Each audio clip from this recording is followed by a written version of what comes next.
Yeah, today's thought of the day is kind of very intriguing because I believe many of you at some time in your life would have faced this dilemma. Maybe you are like sitting very relaxed and someone said something and you just got triggered. How many of you have been into this emotion in the past? Yeah, thank you. Thank you. That's so real, actually.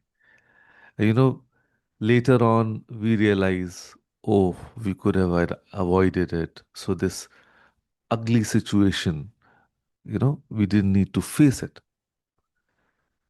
Because when we get relaxed, so the rational part of our brain whispers, why am I this angry?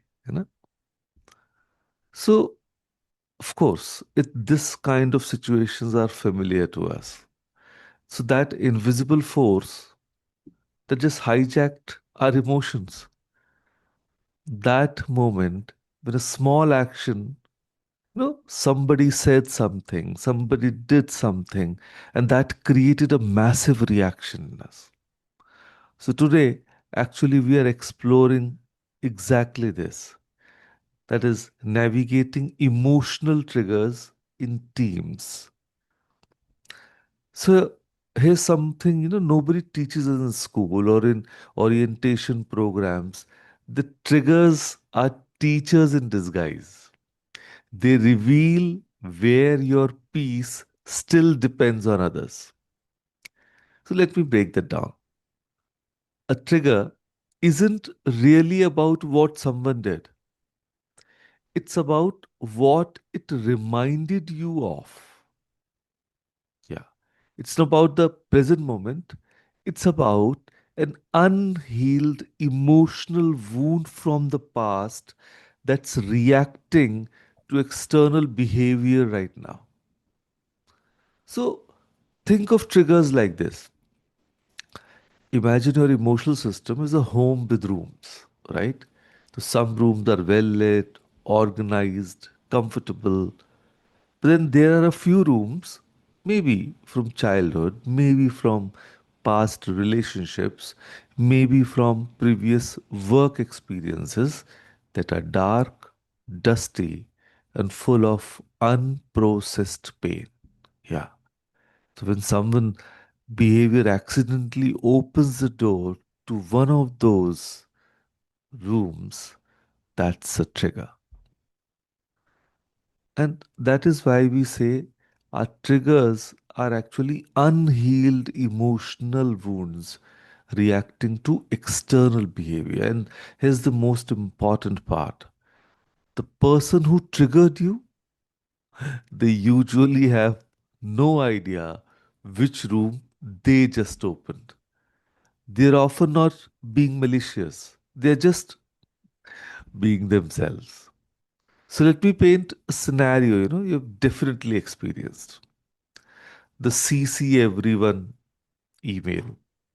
So you're working in a corporate team, you make a small mistake in a report, your colleague, instead of calling you or sending a private message, sends an email to the entire team and all the managers. Please find the error in the attached report. Now you're instantly triggered. Why did they have to CC everyone? Are they trying to humiliate me? Do they want to make me look incompetent? But pause. What if they are just anxious about their own performance and didn't think twice? What if that's just their communication style? Or what if they have zero intention of shaming you? So your trigger isn't about the email. It's about that teacher who embarrassed you in front of the whole class, maybe eighth standard. And that's the room that just opened. Okay, let me give you another scenario. The read but not replied. part of a college project group and you send a detailed message in the group chat with ideas and timelines. You can see everyone has read it. Blue ticks everywhere, but nobody responds. And for 3 hours, you're spiraling. Do they think my ideas are stupid? Am I not valued in the group? Or are they deliberately ignoring me? Many a times, even in the home groups, family groups, that happens. People are not responding.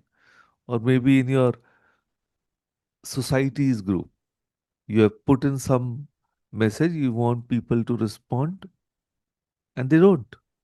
So trigger gets activated. The reality, one person is in class, another is having lunch with the family, the third one has read it while in the bathroom and forgot to respond. But your trigger isn't about the unread message. It's about feeling invisible.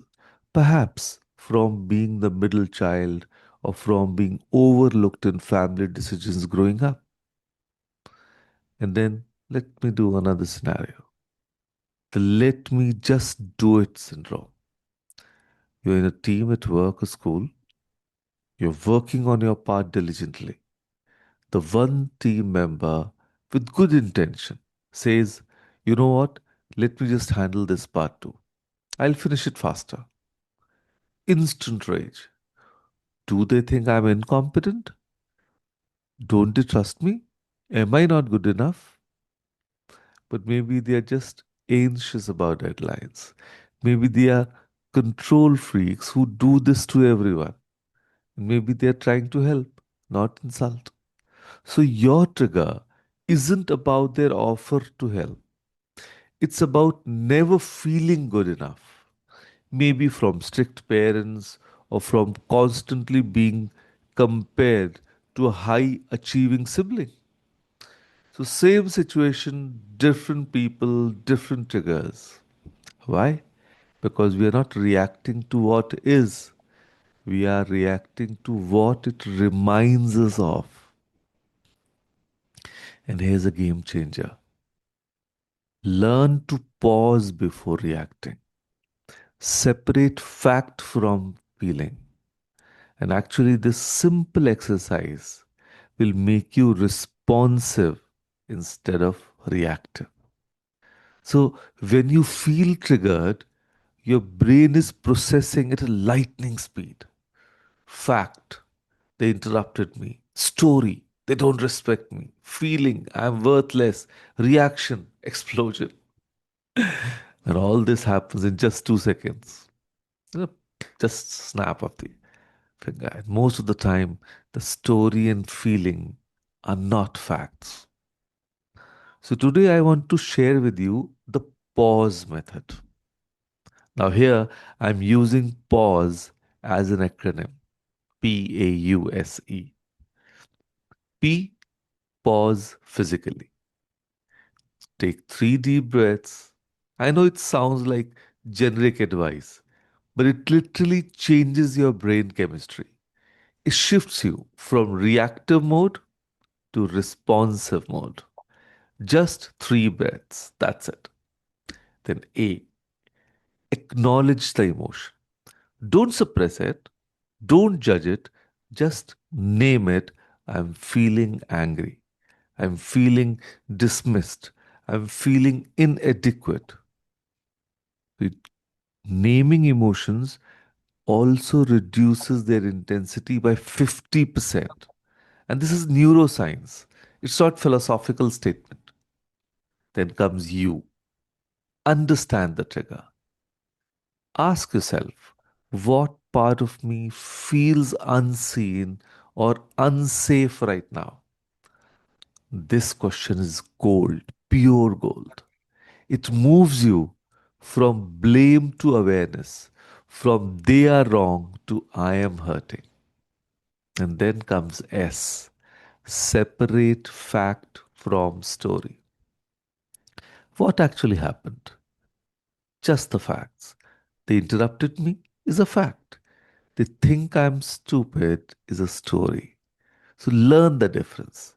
And then finally, E, engage consciously. And now respond. not from your wound, but from your wisdom. Hey, I would appreciate if you could let me finish my point. Is very different from you always interrupt me, you never respect anyone. Here's the beautiful truth. Team triggers often stem from misunderstanding, not malice. So when you start navigating your triggers with awareness, three things happen. One, you reclaim your power. Two, you build psychological safety. And third, you heal old wounds. But I've seen teams transform when just one person learns this skill. The project manager who stopped taking feedback as personal attacks, the intern who stopped interpreting questions as criticism, and the team leader who stopped seeing disagreement as disrespect. Because emotional awareness transforms chaos into cooperation. So let me leave you with this. Your triggers are not your enemies, they are your curriculum. They're showing you exactly what needs healing, what needs understanding, what needs integration. And here's your practice, not theory, but transformation. So when you get triggered today, and sometimes it does happen, pause and ask yourself, what part of me feels unseen or unsafe right now? So write it down in a diary, anywhere, just capture it. And then respond not from the trigger, but from awareness, not from the wound, but from wisdom. And do this once. Notice what changes, and then do it again tomorrow, and again, and again. Because remember, triggers are teachers in disguise, and they reveal where your peace still depends on others. And the moment you take that power back, you're no longer reactive. You become responsive. You're no longer controlled. You're conscious. You're not just navigating triggers, you're navigating towards freedom. And you all know our graphotherapy practice helps us, in controlling our triggers, help us in calming down. And that is why we do this practice every day. So, with that thought, thank you. Thank you, everyone, for Thank joining you, us everyone. today. Thank you, Kapilji.